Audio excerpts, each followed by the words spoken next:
Who would win in a life or death struggle? A samurai or a ninja? The classic Hollywood answer is simple. The samurai represents honor and fair fighting, while the ninja is the one who attacks cowardly from the shadows. But in our last video, we completely debunked this myth. We saw clearly that the samurai were by no means romantic knights who shouted their name before a fight. They were extremely pragmatic, ready to set up ambushes, stab people in the back, and fight incredibly dirty if it guaranteed them victory. So, if both sides were willing to use underhanded tactics, what did a real confrontation look like between them? Today, we are putting fantasies aside and analyzing the real samurai and the real ninja. Who destroys who when we strip away the legends? Hello and welcome back to my channel. If you missed my last video about the true face of the samurai, you'll find the link in the description. Because today, it's samurai versus ninja. No Hollywood myths, just real history, real weapons, and real tactics. Let's get started. When it comes to recorded major battles, if you look at things on a large scale, history has a clear winner: the samurai. They controlled the resources, the castles, the massive armies, and politically ruled Japan for centuries. At moments when the samurai managed to bring the conflict into the open field through sheer brute force and numerical superiority, they marched right in the ninja clans and crushed them militarily. However, the ninja, or shinobi more accurately speaking, invented something historians call asymmetric warfare. At the level of localized tactics, a handful of ninja functioned as an incredible force multiplier. They didn't need to slaughter a whole army to win.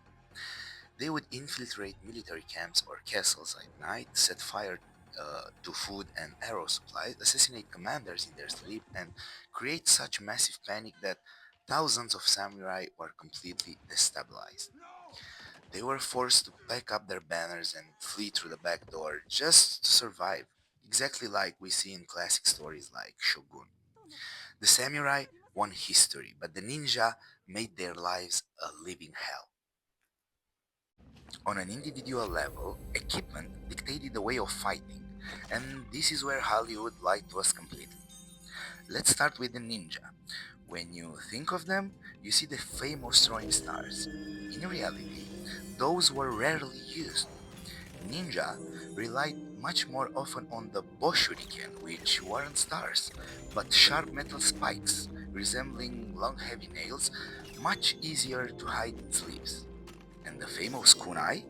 It wasn't a throwing weapon at all, but a multifunctional iron tool used to dig holes, to smash doors or scale walls. The role of these weapons in the dark was not instant killing, but distraction through noise or wounding the enemy, often being smeared with poison. The ninja sword, called a shinobi katana, was short, straight, and optimized for extremely tight spaces.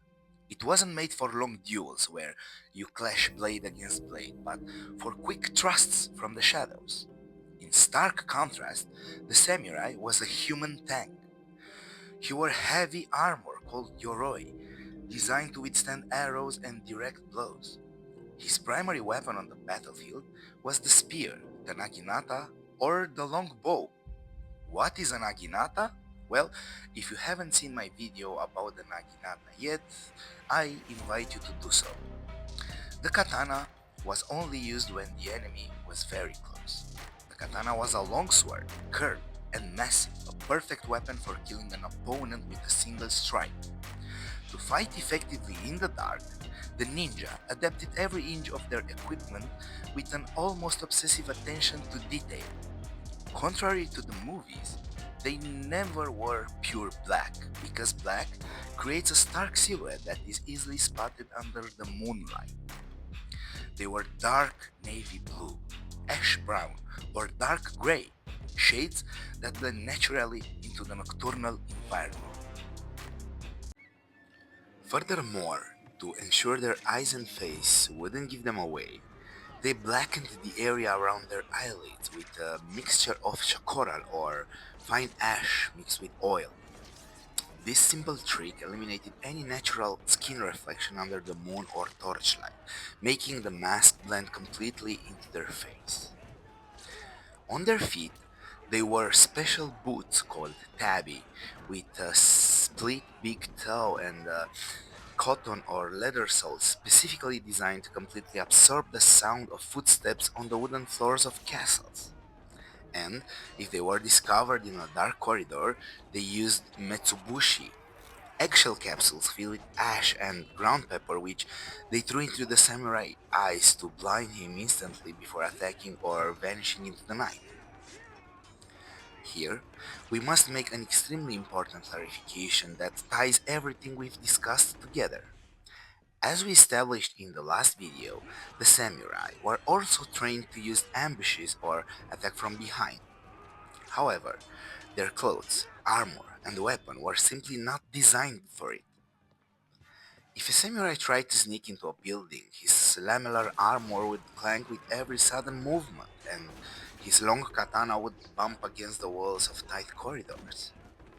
The samurai's equipment was designed exclusively for open warfare and one-on-one duels. In contrast, the ninja was structurally designed from head to toe for infiltration, mobility, and rapid attacks from blind spots. That is why, in a one-on-one duel, everything depends entirely on where they meet. In open combat, if they meet during the day, in an open field, the samurai wins in most cases. His armor makes him nearly immune to the short blades of a ninja, and the length and power of a katana would shatter the defense of an unprotected fighter in just a matter of seconds.